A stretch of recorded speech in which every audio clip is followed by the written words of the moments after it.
Au programme de la visite ministérielle, présentation du CENTAC, du centre d'entraînement au combat et découverte de l'exercice en cours. Le préfet et quelques élus étaient présents pour recevoir le ministre de la Défense et notamment pour relancer la discussion sur le projet Sequoia. Grand projet d'usine de destruction des obus chimiques de la guerre 14-18 qui devait être ouvert en 2005. Gérard Borieux est conseiller général et il a été le maire de l'Huître plusieurs années durant. Il attend beaucoup de la rencontre avec Hervé Morin et notamment des nouvelles fraîches, j'espère qu'il y a de l'évolution, qui puissent peut-être nous donner des dates un peu plus précises. Moi, enfin, ça a été déjà un peu dit, mais... Et puis, nous, on va surtout lui faire comprendre qu'on est toujours très attentif à la distribution de ces crédits. Et il y a eu une interprétation de fait sur cette histoire de crédit dont certains ont sorti des chiffres. Moi, en réalité, quand j'avais demandé à Mme Elio-Marie, c'était un crédit ouvert. Donc on a déjà donné pour certains projets et demain il ne faudra pas oublier de repenser à d'autres projets.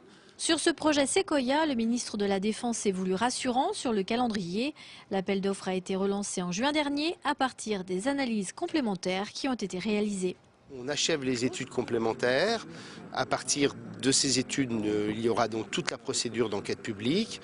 Enquête publique qui, à l'issue, permettra de commencer les travaux vers 2012. Et enfin, donc, pour une mise en service vers 2015. J'ai tenu mes engagements, ce que je disais au conseiller général du coin.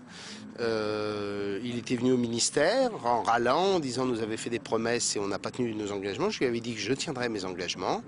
Et donc j'ai tenu mes engagements. On a consacré 2 fois 300 000 € pour 2 projets qui nous ont été présentés. L'un sur un groupe scolaire, l'autre sur une piscine ou un centre nautique.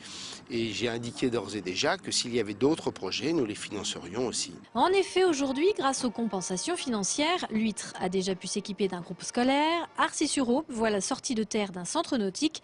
Quant aux autres communes concernées par Sequoia, Hervé Morin se veut réconfortant. Le ministère n'oubliera personne.